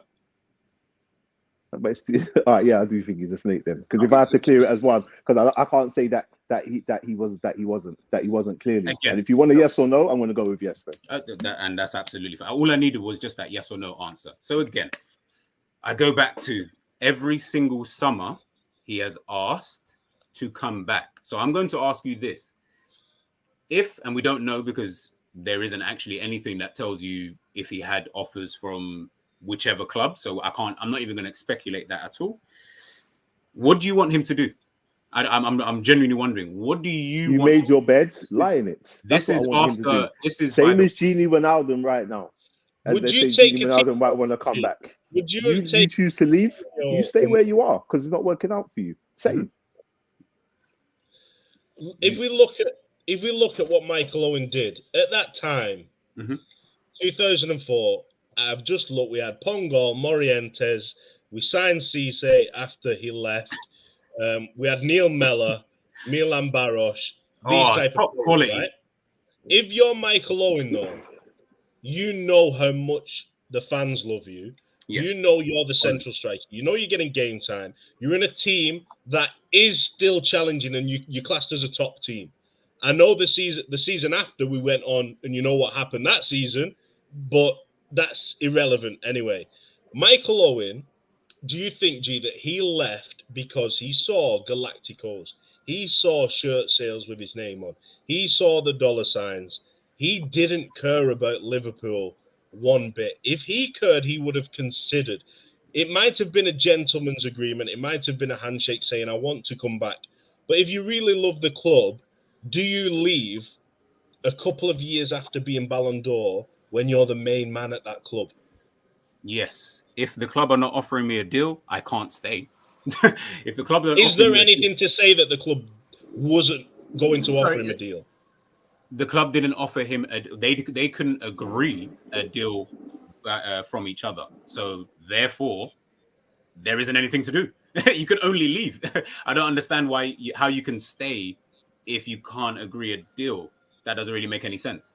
Why would you stay? So you think that Mo Salah should leave Liverpool? If he wants to leave, then yeah, hell yeah, of course. If the club can't agree, you staying doesn't actually benefit us in any stretch of imagination because we're going to lose you anyway. During that season, you're either going to be absolutely fantastic or you're going to be very below par. Why? Because your heart's not really in it. You're not going to stay. The club are not offering you a deal. It's getting on. Obviously, we don't know what's going to happen with Mo. By January, if the club don't offer Mo a deal, for example, do you really see Mo putting in 10-10 performances? I mean, we've spoken about this in Kloppzone group anyway. I don't think anyone actually thinks that we're going to see the best of Mo Salah, let's say in 6 months' time, if he hasn't actually signed a deal. So again, Is it beneficial for him to actually stay? Probably not. But that's Mo Salah, I guess. Double A, before we leave, I know you might have more questions, but before we leave, to be a legend at a football club, what are your top 3 criteria of becoming a legend for a football club? What do the players have to be or do? For me, you've got to stay at the club for a certain length of time, and you've obviously got to perform at the club. And I wouldn't necessarily say that you necessarily have to love the club, but I'd say if you're somebody that's grown up within the club, you cannot join their rivals and still be considered a legend. If you're a player that's moved to the club, it's different because your feeling won't be the same. So if you indirectly move or whatever, cool, I can still consider you a legend in that sense. But I can't consider you a legend if you've grown up at the club, you understand the tradition, the history of this club, and then you still go and choose to move to our bitter rivals. Even 4 years after you've played for them? Doesn't matter when. It could be 20 years. Right. Jay, same question to you. To be a legend, what have you got to do? Probably the same as the definitely the first 2 that he said about stay at the club for a certain amount of time. What was your second one that you said? What you actually do, your performance levels. Performance levels. Well. Performance levels obviously over that time. The love for the club thing, I don't really that doesn't really play a part in my mind. Like it or love it, don't really matter, because if you're performing at that level, you probably like it enough anyway, so you wouldn't not be. I'll probably say the third thing would be,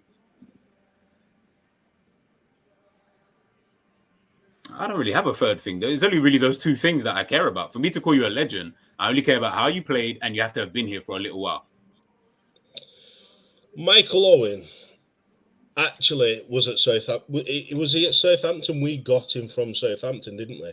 So the idea of Michael Owen being a Scouser and understanding... so he didn't actually go through the club then? He was in our academy system, but I think we scouted him from Southampton. We scouted him from somewhere else, because I was reading about it today. We scouted him from, I can't remember, we scouted him from the same youth club that basically Ian Rush played for, because he broke Ian Rush's records there. Yeah. So what I'm trying to say... And we approached him at the time. We approached him, Man United approached him, and someone else approached him. But basically, Steve Highway, I think, wrote him a personal letter. And apparently that touched Michael Owen's heart, apparently. And that's why he decided to join us rather than the others. And this is what I'm trying to say, that someone coming from somewhere else, if you join the club, you understand the club, you've grown up in the club, it's the fact that Michael Owen is saying that he loves Liverpool so much. It's the fact that if he didn't say that he loved Liverpool, that he was crying, that he has this in his heart, the club in his heart, if he didn't say all that and then went to United, we might be thinking a little bit differently. We might be thinking, do you know what? You were a legend when you played for Liverpool, so therefore, no matter what you've done, you're a legend after, because you didn't have that kind of emotion connection with the club. But for him to come out Double A and say he was crying, he loves the club, he cares about the fans, he cares about Liverpool, that just, for me, you can't be classed a legend because you don't care about the club. You're lying. You go into Manchester United, you don't have that affiliation with us. So either come out and say, do you know what? I didn't really care for the club that much, and maybe be a legend, or just be honest and just say, do you know what? It didn't really bother me. I went for the money. If he was honest with you now, Double A, if he came out and he was honest, would you go, do you know what? You were a legend when you played for Liverpool, so fair enough.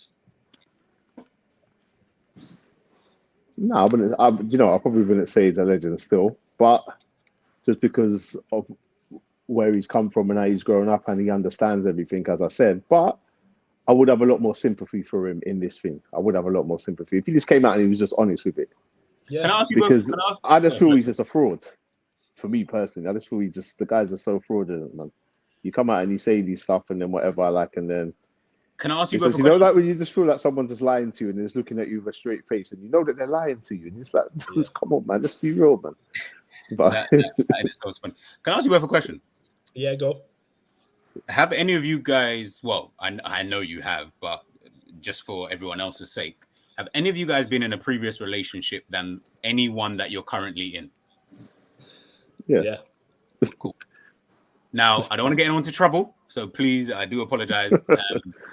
Have at any point in that relationship, have any of you, and you don't have to answer, have any of you ever said that you loved that individual? Yeah. Yeah, of course, yeah. During the relationship. So a bit like Michael Owen during his relationship with Liverpool, he said then he stated that he loved the club, right? I don't state to love any of. No. All I'm asking, no. We're not going to do that. We're not going to do that. All I want is the answer to the question that I'm asking. Okay. Have you guys been in a relationship previously, like Michael Owen was in a relationship, and have stated that you love that individual? Yes or no? Yes. Yes. And you are no longer with these individuals, right? Correct. Does that make your love for those individuals any less because you're not with them anymore? Does that mean that the time that you had with that individual is now just surplus? It didn't mean anything. You love that individual at a point in your life. At some time in your life, you love that individual. You can't turn around and now say, oh, I don't love that individual because no. You love them at one point. You don't love them, but before, you don't love them now. Yeah. You don't love them now. We don't know. We don't claim to still do. Plus, you move on and realize. Yeah, you move on. So you move on. You don't go back to that individual and start crying. So we accept that we move on. You don't go back to that individual and not start crying on their sofa. But in some cases, is it not? Do we not see people go get back with their ex? I mean, I know a lot of people who get back with their ex partners quite frequently, actually, to be honest with you, just because of the love that they have obviously had for each other. So obviously the reason why I even say that is just purely because it's the same thing. At the end of the day, you're in a job. Yes, you've come through the route, you, Franks, which I totally understand. You've grown up in Chester, etc., etc. You play for Liverpool. You understand the values, which I totally agree with. And I also even agree with the sheer fact, like, which is even funny for this whole point. I even agree. If you play for Liverpool, for you to then play for Manchester United, it's something that you just, it's a catch-22. But at the same time, context is everything. Context is always everything. It's been 4 years. I haven't been at that club, and I've asked for 4 years to come back. And you've told me, and you've told me no. So I'm confused as to how long do I keep begging before I find pastures new? See, my argument with this is, right, you've moved on. Yeah. Do you still know to this day say, do you know what? I still love my ex. No. I have love for them, but I don't love them. Exactly. And if you were moving around now saying that you still had love for them, would you or would you not look at that person and be like, bro, move on? What if you had love for them? No. If you have love for someone, I've got love for you. If me and you stop speaking tomorrow, I'll still have love for you. I'll still want you to do well in life. I'll still want you to be able to continue. The love that I have for you, that doesn't, I guess you can then call it, what's the word I'm looking for? Unconditional. Thank you so much. So this love that Michael Owen is saying he had for Liverpool is an unconditional love because he's still getting upset. He's still doing this. But if you've got an unconditional love for somebody, for example, if you've still got an unconditional love for your ex, would you then go and get with her best friend or somebody that she hated, someone that would break her heart if you went with them? It's funny you mentioned that because I actually know of a situation exactly like that. And the two people now are very happily married. The person who used to be with that individual, of course, they were very angry. Of course, you've taken, you've dated my ex and you know, all these kind of things. But you then slowly start to understand that that relationship was probably better than the relationship that we had. So again, you end up just being happy for that individual because context will tell you that we weren't right. In the context of Michael Owen, the contract situation is the thing that wasn't right. You've then moved on. It's been 4 years.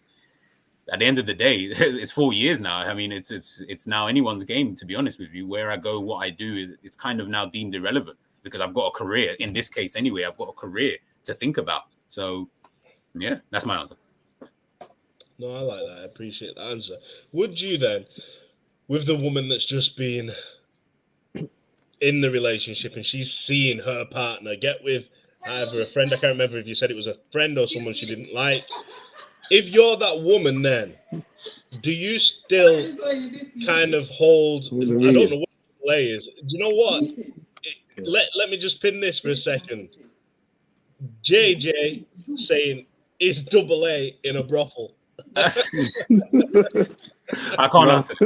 No, I'm not. No, that's why the shades are up to get recognized. No, I'm in the gym. They're not used to seeing me in shirts and jackets and stuff. So like, they're making fun in the background. That's what it is.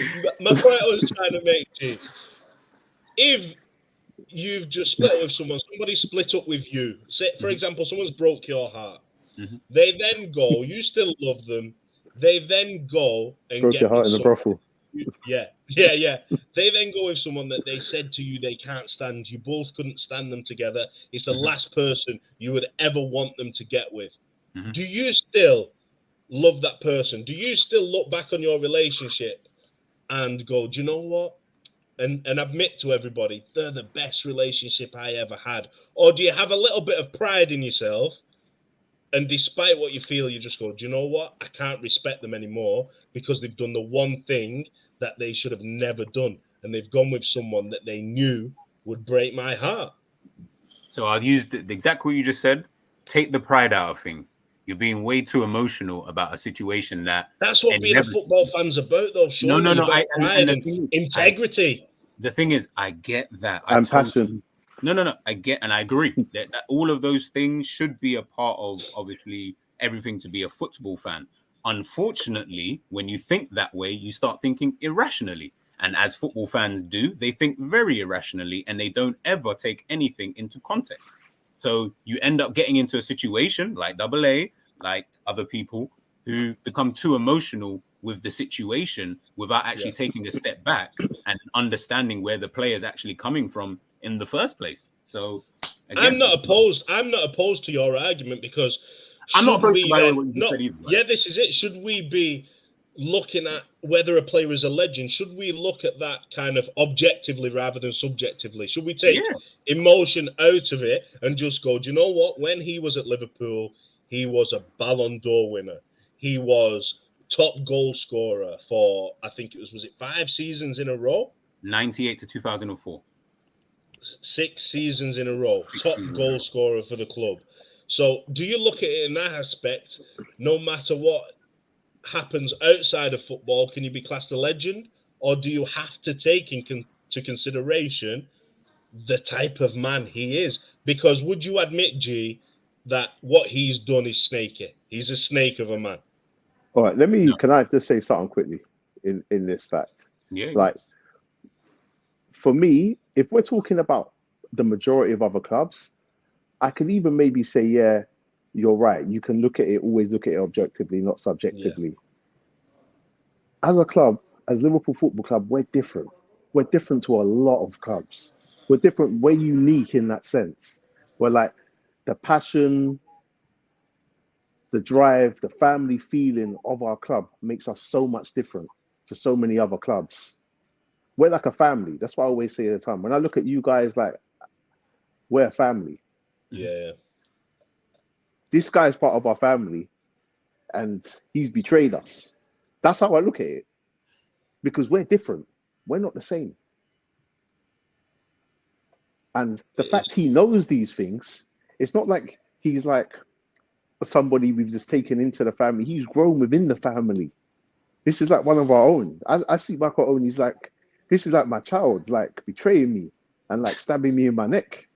It is though. It's true. It's true. This is how I look at it, man. This like we've grown, like we've raised this guy to stab us in the back. That's how I look at it. Look how emotional you're being about. Yeah, the whole because thing. I'm saying we are different, G. I'm saying as a club we are different. But We just are because Liverpool Football Club. We're not. And Michael Owen understands that. And Michael Owen understands this. This is listen, the thing. This is what hurts. This is actually what hurts. I'm not gonna lie. It hurt me, you know. Listen, I hope no one gets hurts. it twisted. It hurt me when he left too, you know. I'm not sitting here saying that I'm happy. No, it hurt me when it left, but I understood it, and I could look at him. And Yeah, say, I understood. I know you're going to pastures new, and I don't want you to leave, but you're going on to bigger and better things. And because of the love we have for you, because you're part of the family, cool. I get that. You're going to grow as a man, but then to come back and join the enemy, it's like you stabbed me in my back. That's what I can say on it. Look, I genuinely that's how I feel. As if Michael Owen came to Liverpool, I genuinely believe after Newcastle, if he came to Liverpool just the same way Robbie Fowler did, if he came to Liverpool and said, "Look, I'll take a wage cut. I'll drop my wages severely. Please, can there be some kind of option where you take me on loan, where we come back?" If he did that and said to the club, "Otherwise, the only option I have is Manchester United," I genuinely believe at that time, Liverpool would have given Michael Owen some kind of deal. But you know, Michael Owen just saw the money. He saw Sir Alex because he told Jamie Carragher, Manchester United on top, and went. He spoke. He Fowler spoke. came back. He spoke. This is it.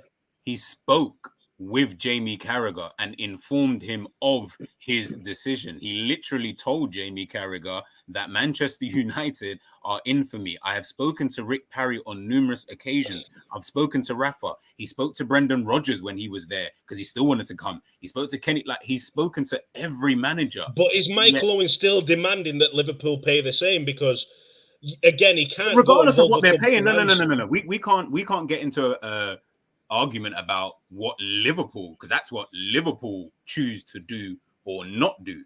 He's put his pride on the line and said, I want to come back. I have asked you season after season after season after season, and I've begged you to come back. And there is no way. The fee isn't even, I don't think the fee was even that much. As I quoted before, 12 million, 8 million, 4 million. So I mean, what about the wage? Forget the wage. Why you can't say forget Liverpool, the wage though? You can't say that about the wage. You know what? And there we go. Especially with our club, you can't say forget the wage. So it goes back to what I first asked you in one of my first 2 or 3 questions. So because he wants to come back, we should bend over and just give him what he wants. But whose fault is it? But whose fault is that? I'm confused. Whose fault is that? That's not Michael Owen's fault. He left. No. But why is that Michael Owen's? No. You're saying you want to come back, and we want you. No, wait. So you're saying he wants to come back. And we have to take him back on his terms, and we don't take it back on his terms. It's our fault. Allegedly. Well, obviously, it's because as I said, Fowler came back, and we know Fowler came back on reduced wages. And when Fowler came back, Fowler, I would say, was. I'm trying to think of the right words. It was crap. Michael Owen was in a better state in his career. Let's say, than Fowler was at that point in time. And Fowler came back on a reduced wage. And Fowler came back. So we take Fowler back, we would take Michael Owen back. Well, clearly not, because we didn't take Michael Owen back. At a wage that suits us as a club. But why is that Michael? Because you can't leave. All right. So it's like blaming Mo Salah for asking for his wages. Because if he cares about the club, all right, Jay. But let's use your work analogy. Right. So I work for your company. I leave. I choose to leave to go and join another company that's paying me more wages. Now, no. I want to come. No. Wait. No. Don't. All right. Better company. Whatever. Now I come back. Now I'm asking you. You've moved on. I'm asking you. I want to come back now to your company, and I want to get paid the same more than what you was paying me before, and I chose to leave. And now you don't necessarily need me. You don't mind to have me back. But you don't necessarily need me at this point in time. Are you going to take me back for more and pay me more when you don't need me? No, I'm definitely not. I'm definitely. So not then, whose fault is it? Is it so? Then that's your fault then. No, so that's your fault for not taking me back. It's my fault, isn't it? Because I choose to leave. No, same as Michael Owen chose why to would leave. it be It is your his fault. Why would it be? Why would it be my your fault? It's because I chose to leave. How can I choose to leave and try and dictate terms to you in no your one's company? dictating terms though, Double A. No, but I'm trying to. But if I'm saying to you, I'm going to come back, and I'm only prepared to come back for this. Allegedly, please don't speak like we know. Allegedly, go on. All right, allegedly. None of us here know that none of us here, know that he wanted the wage that he was on. But at the same time, we don't know, but we do know that Robbie Fowler came back on reduced wages. We do know that, though, don't we? Do with anything?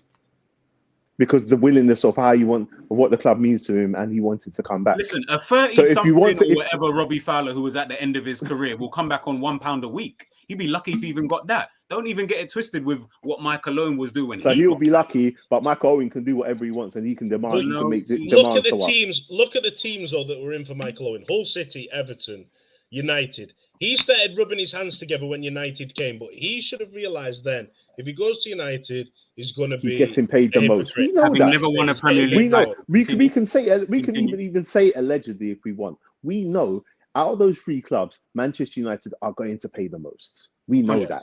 100%. We know. But at the same time, if we want to say allegedly, cool, we'll say allegedly. No, we know that, and I will agree with that as well. I'll tell you. We know that. At the same time, and we're saying my argument is he went there for the money. Yeah, and my argument he went there is more for the money than for.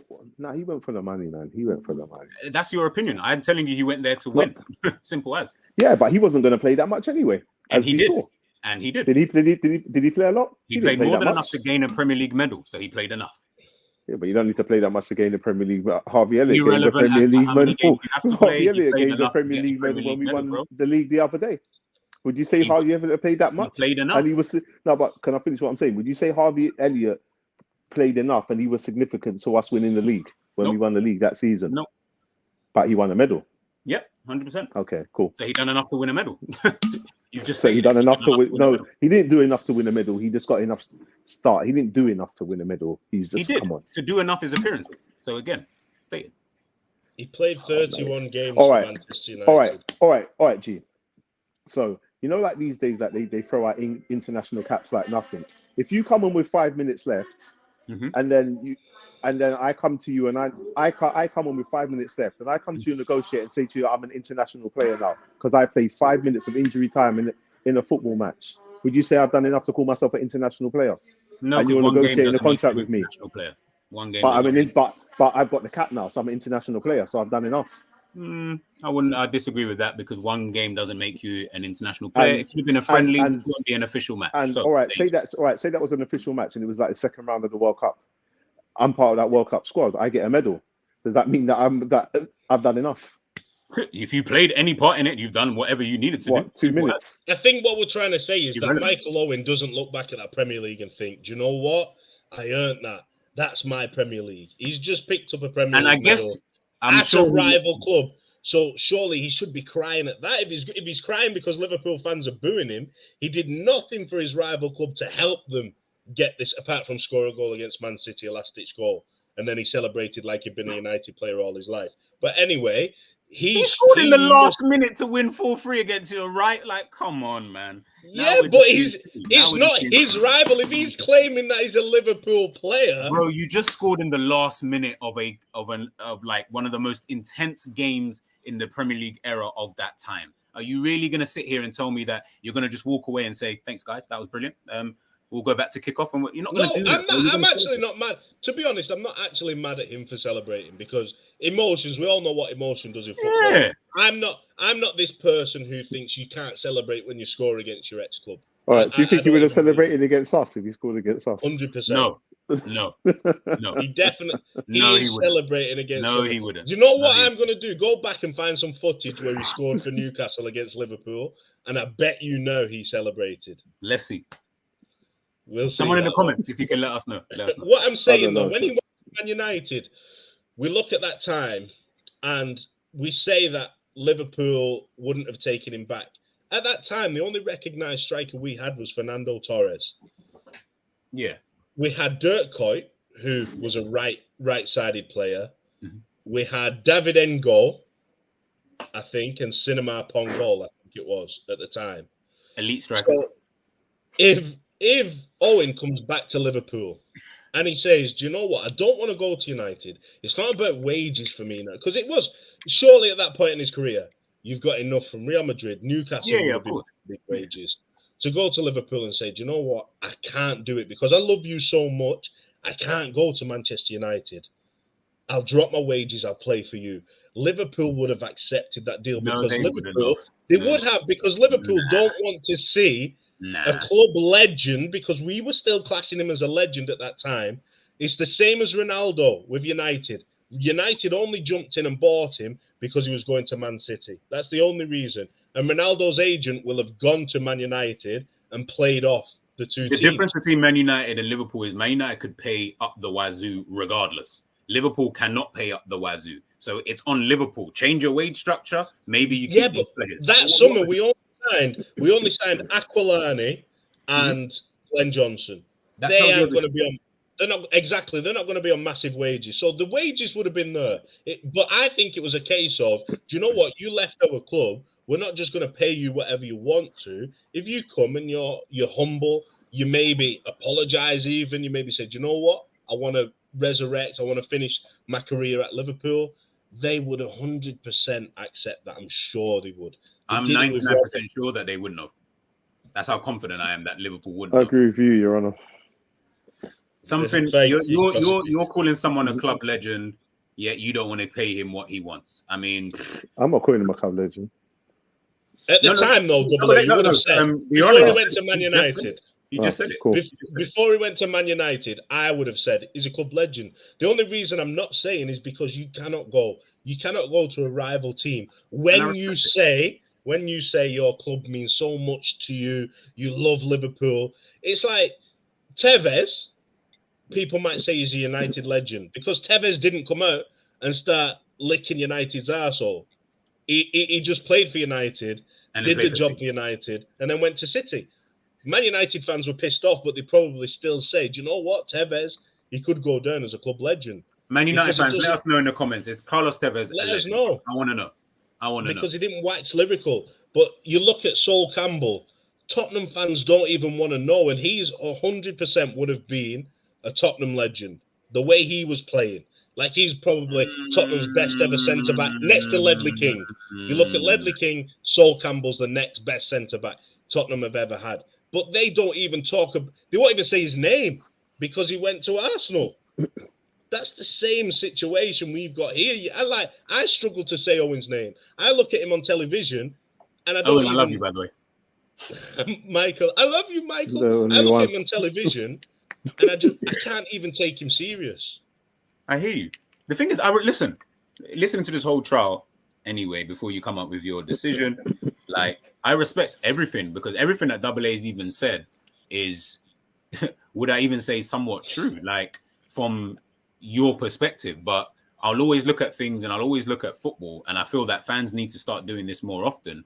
You need to stop being so subjective. You need to start looking at things a bit more objectively, because until you do that, you'll never understand where a player's coming from. And when you don't understand where a player's coming from, you're always going to be in that emotional state of, he's this, he's that. Now, that's not to say that is wrong, because I don't think that's wrong. I do think there is obviously a level of emotion that will come and you do get tied to players. As I stated before, Michael Owen was the reason why I even started to watch Liverpool. And there's probably other players that you guys, John Barnes or whoever, that would have been the reasons why you started watching Liverpool Football Club.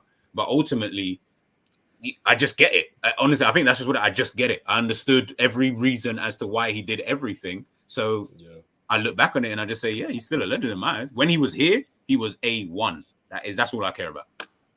I agree with the point where I think as football fans, we should be taking players' feelings into consideration a little bit more, because it's hard because you just can't go to United. It's that simple. You just can't. But at the time, maybe he wants to prolong his career. Maybe he looks at the Premier League and says, do you know what?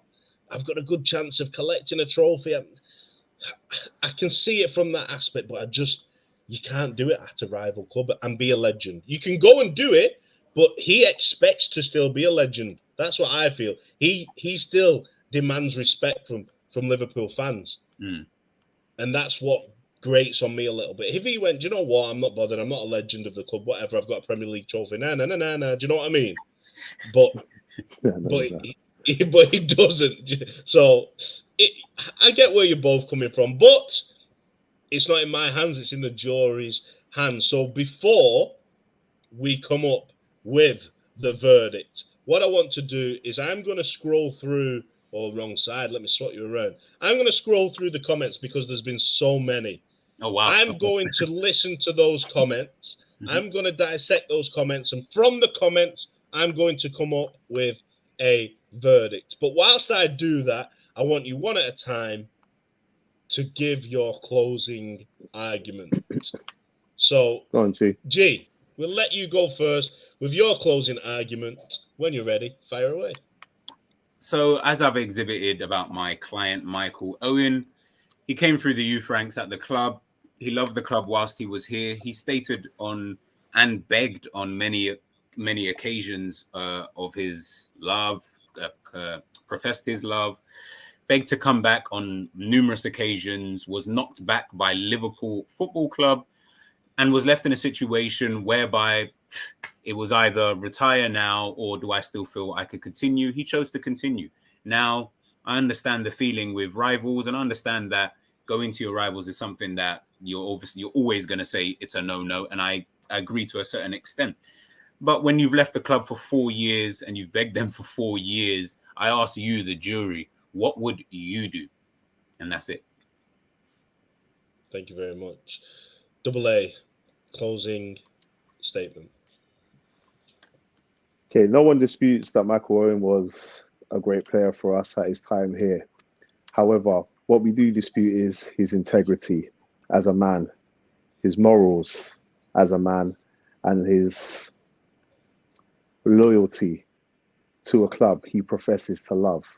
A club he professes it felt like splitting up with his wife. A club he felt like it was punching his brother. A club that when he came back and the fans booed him, he allegedly was in tears in the players' lounge. A club that he allegedly, as the defense put it, begged to come back on numerous occasions. All of this, and you still went to choose and play from our rivals when you had different options. And okay, you can say if he was honest and he came out and he said he just wanted to go there because he wanted to win, cool, or he just wanted to go and win for the money, cool. As I say, I still agree that he wouldn't be a legend because of this reason, what he's done, but I can understand where he's coming from. He hasn't come out and said this. He had the option of going to join Hull City, which maybe isn't as prestigious, but was still a Premier League team. And I'm sure with the money that he's made in his career, he would have been well off enough to still be able to look over and feed his family. I don't feel he's ever been in a situation, definitely from when he went to Spain, where he couldn't afford to provide for his family. So with all that talk about a football player's career is short and whatever else, I'm not really buying it in this situation. And as I say, he grew up at the club. He understands the history, the tradition, and the legacy of Liverpool Football Club. We never walk alone, but Michael Owen, you always will. Thank you very much for both closing statements. Now, I've been looking through at what the jury's been saying throughout the show. There are numerous comments flying in, but what I will say is this has been a show where we have questioned a man's integrity. This has been a show where we have held Michael Owen accountable for his actions, for his words, and for his mercenary ways. Now, it's not a man's integrity that is in question. The question ahead of us is, does this man still class as a legend of the club, despite wages, despite affiliations with rival teams? This is an objective debate. So on that basis, the jury has decided that Michael Owen is a legend of Liverpool Football Club. That hurt me saying that. Do you know what? That hurt saying it. But based on everything we've seen, I think it is an argument, isn't it? It's objectivity over subjectivity. It's what you feel. I think a lot of fans are divided. I've seen it in the comments. A lot of fans in the comments saying, do you know what? What he did for the club was unbelievable. Put yourself in his shoes kind of thing. I'm still with you, Double A. I can't class him as a legend. But again... That's fine, Your Honour. That is fine. But again, as football fans, you've got to accept everyone's opinion, accept everyone's belief. That's what's so beautiful about being a football fan. It's debates like this. And you know what? Even if the verdict is Michael Owen is a legend, it doesn't matter because this show, this is the one. This is good. This was good. This has been one hell of a show. That was a good. Thank you very much for respecting the rules within the courtroom. Thank you very much. I had my security on hand, ready just in case it got close at points. There were points where it got close. I had to put the mallet down a few times, but all in all, you paid respect to the courtroom. So thank you both very much. And as we end every show, we always like to say, you'll never walk alone. Catch us next time. Peace. Boom.